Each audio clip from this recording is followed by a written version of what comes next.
पहाड़ों और घने जंगल के किनारे बसे हुए गांव में एक मजदूर रहता था। अक्सर जंगलों में रहने वाले डाकू रात को इस गांव पर धावा बोल दिया करते थे। डाकुओं को गांव वालों से जो कुछ भी मिलता वह उनसे छीन झपट कर ले जाते।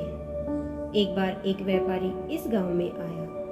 रात बहुत ज्यादा हो गई, इसलिए उसने रात वहीं गुजारने का निश्चय किया और एक दरवाजे पर दस्तक दी। यह मकान एक मजदूर का था। मजदूर ने दरवाजा खोला। व्यापारी ने मजदूर से कहा, मैं शहर जाने के लिए आया था, लेकिन यहीं पर रात हो गई। क्या तुम आज की रात मुझे अपने घर पर गुजारने की जगह दे सकते हो? मजदूर नेक दिल व्यक्ति था। उसने घर आए मेहमान का स्वागत करते हुए कहा, क्यों नहीं, आइए, यह तो आपका ही घर है। आप यहाँ आराम से रात गुजार सकते हो।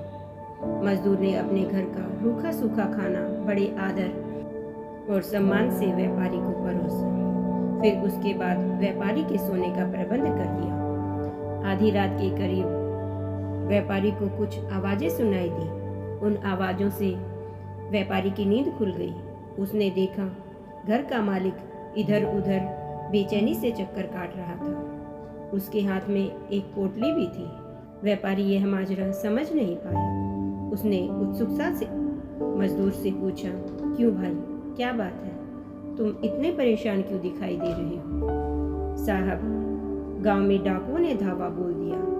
मैंने बहुत मेहनत से 500 रुपए अपनी बेटी की शादी के लिए बचाए हैं। मुझे डर है कि यह डाकू पैसे ले जाएंगे।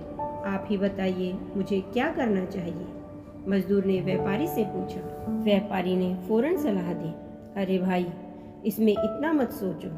जल्दी से सामने गड्ढा खोदो और अपने धन की पोटली उसमें गाड़ दो। मजदूर ने व्यापारी का सुझाव मान लिया और झटपट से एक गड्ढा खोदा, उसमें धन की पोटली छुपा दी। थोड़ी ही देर में 5-7 डाकू घर के अंदर घुस आए। उनके सरदार ने कड़कती हुई आवाज में पूछा, अपना सारा धन चुपचाप हमारे हवाले कर दो। मजदूर गिड़गिड़ाकर अपनी गरीबी बताने लगा। तो सरदार ने अपने आदमियों को हुक्म दिया कि वे लोग घर की तलाशी ले लें। इससे पहले कि डाकू घर की तलाशी लेना शुरू कर दे, वह व्यापारी बोला, आप लोग तलाशी न लें, मैं बताता हूँ कि इसने अपना धन कहाँ छुपाया है। फिर व्यापारी ने सामने इशारा करते हुए कहा, आप लोग वहाँ खोदना शुरू करें, वहाँ आपको धन मिल जाएगा। डाकुओं ने तुरंत ही वह जगह खोद डाली। कुछ खोदने के बाद ही धन की पोटली उनके हाथ लग गई। उन्होंने धन की पोटली ले ली। मजदूर को झूठा बेईमान गालियां देते हुए चले गए। इधर यह सब देखकर मजदूर ने सोचा, हो न हो यह व्यापारी भी डाकुओं का ही आदमी है।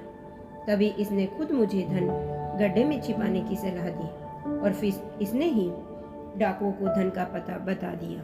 मजदूर को लगा कि व्यापारी डाकुओं के साथ ही चला जाएगा, पर व्यापारी तो वहीं रहा। मजदूर को आश्चर्य हुआ। डाकुओं के जाने के बाद मजदूर ने दरवाजा बंद कर दिया और व्यापारी के पास पहुंचकर गुस्से में उसे बुरा भला कहने लगा। व्यापारी सब कुछ सुनकर मुस्कुराता रहा।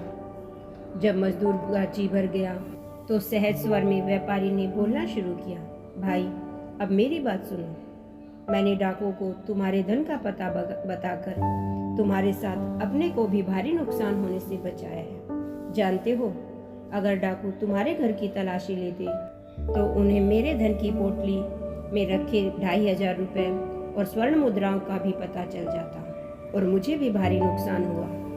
इसलिए तुम्हारी पोटली का पता बताकर मैंने अपने धन की रक्षा की है। यह कहकर व्यापारी ने अपनी पोटली में से 600 रुपए एक निकालकर मजदूर को देते हुए कहा, यह लो तुम्हारे 500 रुपए तथा 100 रुपए तुम्हारी बेटिया की उसकी शादी की पर मेरी ओर से। मजदूर व्यापारी की सूझबूझ और बुद्धिमत्ता देखकर दंग रह गए।